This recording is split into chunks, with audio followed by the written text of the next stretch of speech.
Ahora tenemos al doctor Carlos Estarellas, con el cual ya conversamos la semana pasada. Nos pareció tan brillante que quisimos invitarlo nuevamente. Doctor Carlos Estarellas, muchísimas gracias por estar aquí. Bienvenido a nuestra casa. Gracias, Ricardo, muy amable por sus palabras. Sí, doctor, ya nos especificamos en la entrevista anterior en el tema nacional. Ahora quiero saltar un poquito al tema internacional.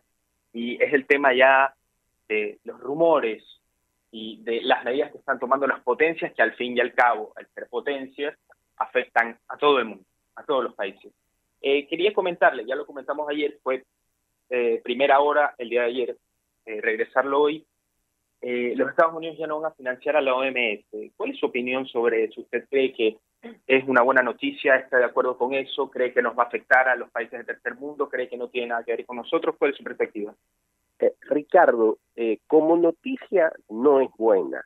No es buena. Porque estos organismos, las Naciones Unidas, de la cual depende la Organización Mundial de la Salud, pues fue, digamos, elaborada, se la pensó justamente para que esté proyectando sobre los problemas mundiales que hay de la salud.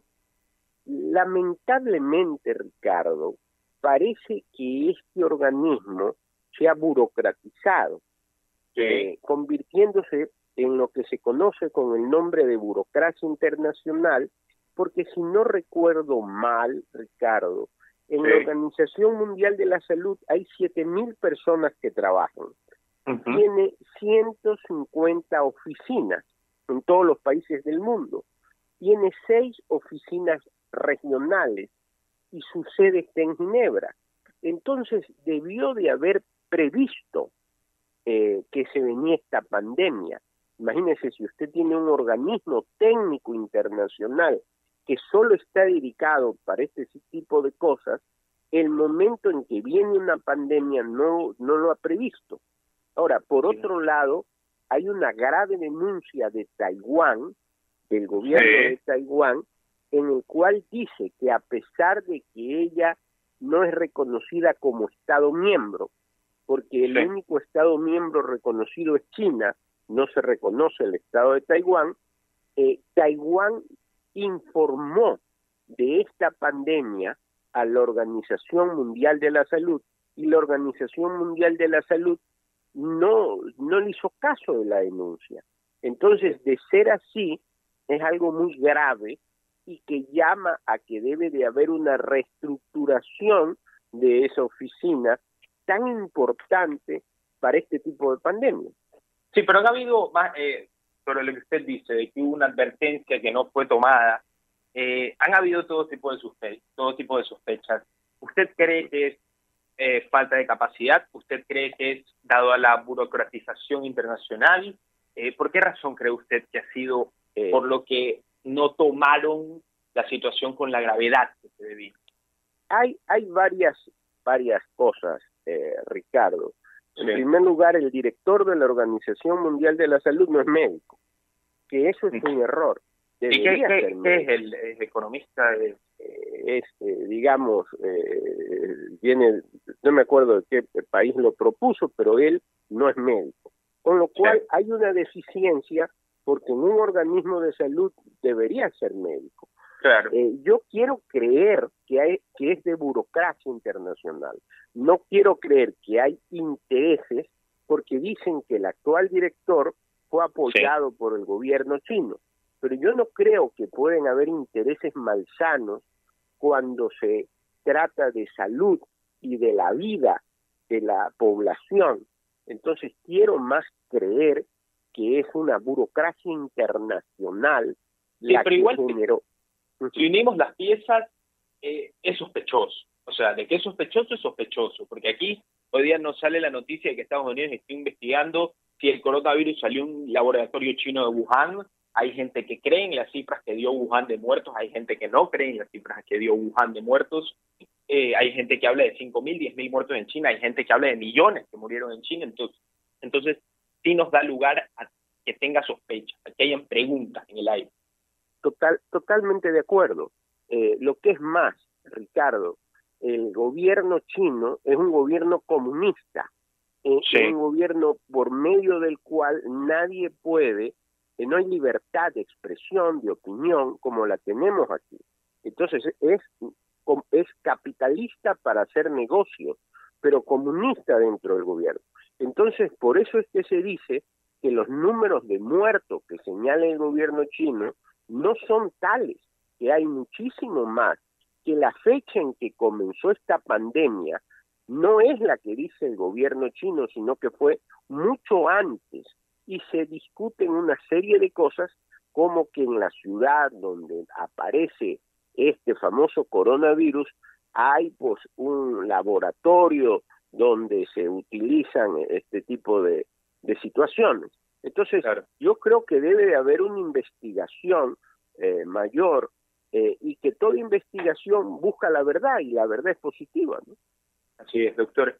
Ahorita ya nos estábamos hablando más del tema China y cuál es la posición de la OMS. Ahora la pregunta es, con el rechazo fondos de Estados Unidos a la OMS, le pregunto, ¿cuál es la posición actual de los Estados Unidos? Estados Unidos es el país con más contagiados en el mundo de coronavirus, sin ninguna duda. Llegamos a 658.263 contagiados, casi un tercio de la población mundial. Doctor, yo le pregunto, Estados Unidos tiene el dinero.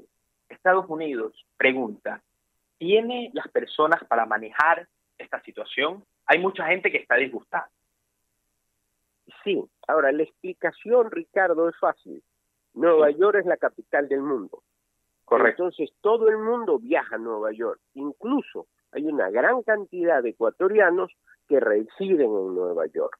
Entonces, por eso es que esta pandemia ha afectado mucho más a Nueva York dentro de los Estados Unidos. Claro. Que ellos tienen el dinero. Lo que pasa es que ahí también se dice que el señor Trump no actuó a tiempo. No sé si usted recuerda que él salió en televisión y dijo que esto era una gripe y que iba a pasar con el cambio de clima y que eso no iba a tener ningún efecto. Bueno, ¿Usted confía en el juicio de Trump?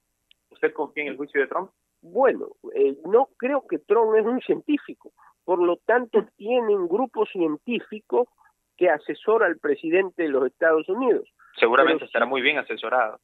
Sí, pero sí creo que en este momento él no supo no actuó igual que la Organización Mundial de la Salud a tiempo.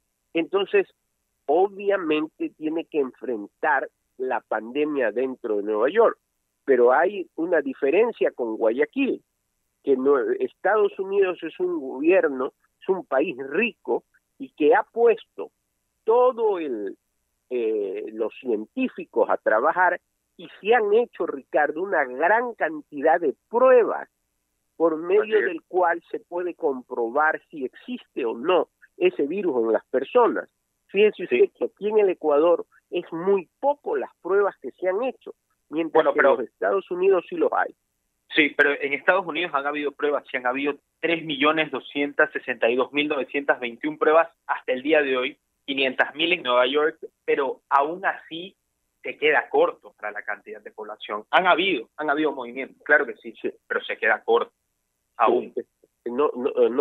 Nadie estuvo evidentemente preparado y es inmediato, es urgente que los estados y la Organización de las Naciones Unidas trabajen en el sentido de encontrar una vacuna urgentemente. Así es. Doctor, pasándonos más al ámbito económico, ayer un brillante economista nos dijo que Ecuador debe ir, ¿cuál fue la palabra concreta, man? Enérgicamente. Carlos, aquí estoy, Carlos. Hola, Mariela, escuchándote. Gusto de oírte. Que debíamos ir como país enérgicamente a tocarle la puerta a los Estados Unidos para dar una donación internacional dada la escasez de capital en el país. Yo le pregunto, ¿usted cree que las relaciones, se dice que sí, están muy bien afinadas con Washington para que se haga este movimiento, y usted cree que a pesar de la situación de Estados Unidos actual, que es el país más afectado o uno de los tres más afectados, igual se pueda dar la ayuda inmediata? Mire, Estados Unidos, a pesar de todo lo que le está ocurriendo, tiene una capacidad para poder ayudar. Y yo creo que sí están dadas las condiciones, porque la actual embajadora, que es Yvonne Baki, tiene una relación directa con el presidente Trump. Entonces yo creo que sí este es el momento, Ricardo, de que la política internacional o la Cancillería trabaje para obtener la colaboración internacional, que es fundamental. Por ejemplo, de Japón. Japón es uno de los países que mejor ha llevado la crisis. Entonces, yo no entiendo por qué no se le ha pedido la colaboración internacional, o no conozco, quizás el canciller ya ha hecho esas relaciones, ¿no es verdad? Se podría hablar con Corea del Sur. Corea del Sur ha manejado muy bien esta pandemia.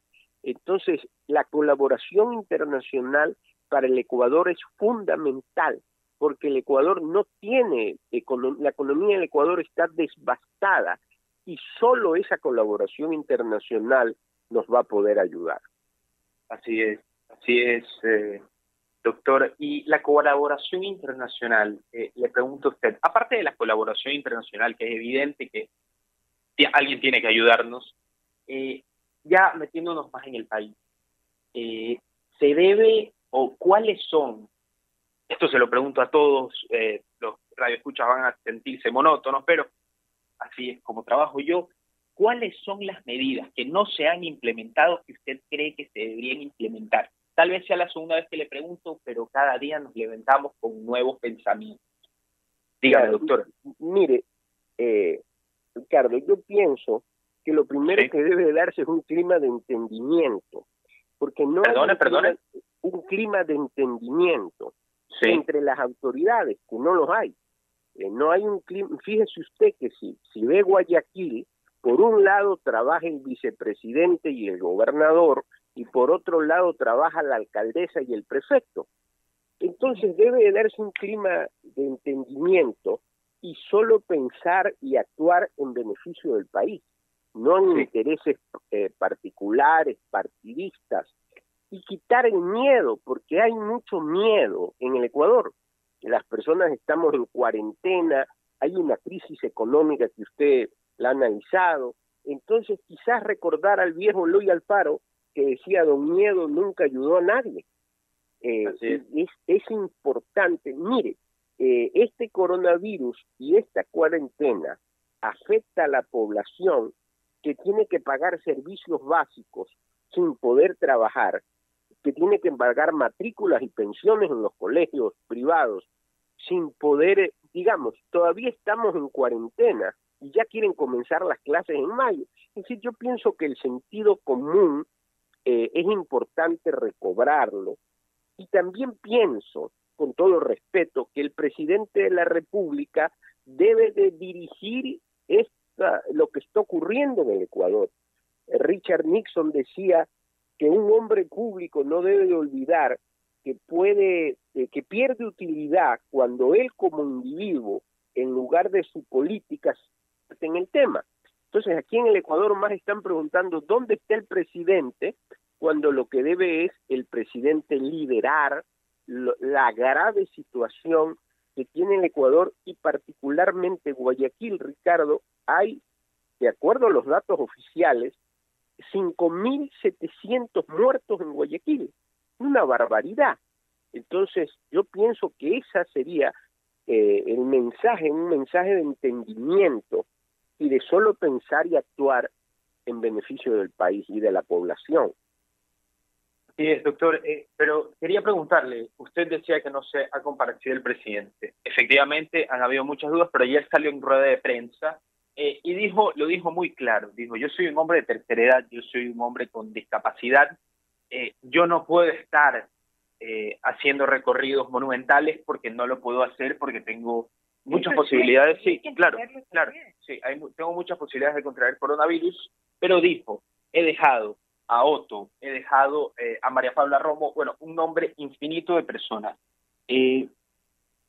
Usted, Si usted nos dice que el presidente está ausente, ¿usted cree si es que el presidente hubiera estado más presente, esta situación hubiera podido ser mejor o cree que simplemente es un clamor popular que no tiene sentido? Mire, lo que pasa es que siempre se quiere oír es al líder, y en este caso el líder es el presidente de la República. ¿Usted le parece que Otto Sonnenholzer no es un líder? Me parece que sí, pero no es el presidente. Entonces, debe de ser el presidente. Ahora, nadie le pide que salga a hacer recorridos, nadie le pide que ponga en peligro su salud, pero sí que él actúe, que él salga en la televisión, que él dé seguridad a la población. Le voy a decir un dato que usted seguramente lo sabe. Roosevelt era paralítico, tuvo poliomielitis y dirigió a los Estados Unidos en la Segunda Guerra Mundial. Entonces no se trata de que esté enfermo, lo que queremos es liderazgo y que el presidente sea la voz cantante de lo que hace el gobierno y que una al país. Queremos es una unión. En este momento no puede haber politiquería, no puede haber política. Todos debemos de remar para salir de esta pandemia. Ni siquiera podemos salir de la casa. Entonces queremos un líder y queremos que salga el presidente.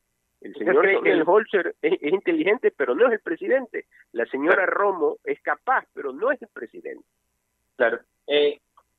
Hace unos 4 días exactamente surgió una pelea en redes sociales entre la alcaldesa de Guayaquil, Cintia Viteri, y el vicepresidente Otto Sonnenholzer. Le pregunto, doctor, ¿usted cree que el presidente, como líder, Lenín Moreno, nos referimos, debe hacer un acercamiento a la alcaldesa de Guayaquil, a todos los tipos de partidos políticos para hacer una unificación y contraer un solo discurso, no solamente para trabajar mejor, sino para traer, como usted dice, más seguridad al ambiente, al tejido social ecuatoriano? Totalmente, Ricardo. El tejido social se va a romper, la alcaldesa de Guayaquil es fundamental, porque en Guayaquil es que existen los 5.700 personas fallecidas. Claro. Yo no sé si usted recuerda en la guerra, cuando fue presidente el arquitecto Sixto Durán, que era una persona mayor. Bueno, claro, él reunió a todos los expresidentes, llamó a todos los ecuatorianos, y todos se unieron bajo un mismo gobierno, quieranlo o no, estén a favor o no. Esto es peor, esta pandemia es peor. Entonces es necesario un clima de entendimiento, Ricardo. Clima de entendimiento. Doctor, una última pregunta. El acercamiento, valga la redundancia, este acercamiento, ¿por qué creería usted que no se ha dado? Yo creo que ya es tarde. Yo creo que... No, nunca es tarde. Bueno, yo sé. Además son dos personas que quieren a su país, que quieren a su ciudad y que yo creo que podrían hacerlo. Sí, yo sé, mamá, pero lo que quiero que entiendan los radioescuchantes, porque obviamente nunca es tarde, pero sí estamos llegando un poco tarde. ¿Por qué creería yo? Y esto es una opinión personal, porque la gente día a día se muere. Y un día menos es gente que no muere, un día menos es gente que no pierde su trabajo, un día menos es gente que no cae en la ruina económica. Entonces le pregunto a usted, doctor, en su opinión personal, ¿por qué no ha llegado hasta el día de hoy ese consenso? Quizás, Ricardo, a veces algún interés particular, algún interés político o algún interés de figuración, pero deben de unirse porque los dos son guayaquileños, tanto el vicepresidente como la alcaldesa, y el objetivo común es sacar a Guayaquil de esta pandemia, que además va a ser terrible la recuperación económica del Ecuador en general y de Guayaquil en particular. Entonces es urgente, y aprovecho la radio que se la oye tanto, que se obligue un clima de entendimiento y que solo se piense y se actúe, en este caso, aunque sea egoísta, en beneficio de Guayaquil para poder salir adelante. Así es, doctor. Hoy registra 6.703 casos, lo dice la página de Codifa, fallecidos en 15 días entre casos de COVID-19 y otras causas. O sea que seguramente son más porque se refiere solamente a 15 días. Así es terrible lo que nos ocurrió. Sí. Bueno, doctor, no sé si mi mamá tenga alguna pregunta. Bueno, yo siempre tengo preguntas para Carlos Pereira. Porque... Gracias. Me parece... Siempre es agradable. Doctor, quiero que sepa que hoy día mi mamá me ha hecho sentir protagonista, al menos con usted, así como nunca. Estoy muy feliz. Porque estaba bravo, muchas porque gracias. cuando el micrófono me mira con vamos a que me tengo que hacer para que la gente vea con la cara que me mire, Bueno, cuando mete la pata también, que lo que pasa es que Ricardo es tan inteligente como la mamá y el papá. Gracias, Carlitos. Mira, lo que pasa es que hay una noticia, porque tú sabes que hay lugares de confinamiento como son las cárceles, ¿no? Ajá. Y aquí hay una noticia que debía agarrar el diario del Universo, que dice Chile invitará unos 1.300 reos en riesgo. ¿Qué opinas tú de esa noticia? Tú que eres muy internacionalista de peso. ¿Te parece que está bien? O sea, ¿realmente podría eso, digamos que diseminarse por Latinoamérica entera? Y déjame, pues se ven indultos a los... Y déjame también agregarle un datito. Alberto Fujimori también pidió, es importante agregarlo, Alberto Fujimori, que está preso en Perú. Ajá, en Perú, pidió salir por esta misma razón. Ya, continúo. Claro. Lo que pasa es que hay medidas, dicen que en las cárceles es donde más se da este contagio. Entonces, muchos países han tomado la medida del indulto en personas que el delito no es mucho mayor. Entonces tengo entendido que eso es, Mariela, lo que estaba haciendo Chile. Cuando los delitos no son de mayor gravedad, han procedido a hacer un indulto. Ahora, sería importante conocer qué ha hecho el gobierno ecuatoriano, qué censo ha hecho en este momento sobre las cárceles, porque el problema es que las cárceles aquí están llenas de delincuentes y no tienen las más mínimas medidas, digamos, sanitarias. Entonces, aquí lo preocupante es saber si el gobierno ecuatoriano se ha encargado de hacer un censo, de ver qué está pasando en las cárceles para posteriormente pensar la idea del indulto. Ok, perfecto. Como estamos hablando ahora a nivel global, Carlos, pues parecería que la ayuda, o es lo que se va a dar, la ayuda de los grandes países es lo que va a salvar el mundo. La ayuda de las personas que tienen mucho, como decía Carlos, no es de poco, que los que tienen poco den poco, que los que tienen mucho, pero que todos den. Esa es la idea, ¿no? De que todos podamos compartir eso.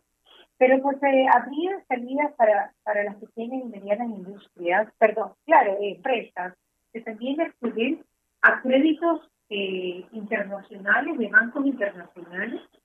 Se podría hablar de acceder a bancos internacionales para créditos probablemente a un interés más bajo.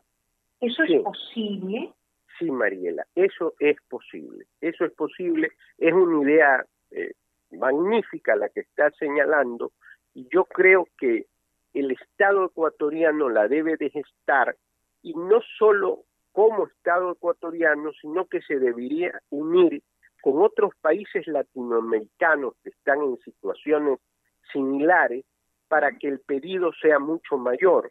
No es lo mismo que lo pida solo el Ecuador, que es un país, digamos, pequeño todavía en población, con crisis económica, que lo pida el Ecuador, que lo pida Perú, que lo pida Bolivia, que lo pida Argentina. Se puede acceder a créditos internacionales porque al término de esta pandemia la crisis económica es terrible. Van a traer una serie de consecuencias terribles. Entonces, la única manera sería acceder no solo los estados a la ayuda internacional, sino también, ¿por qué no?, las empresas a créditos, digamos, blandos de bancos internacionales. Eso se lo puede lograr y es una magnífica idea.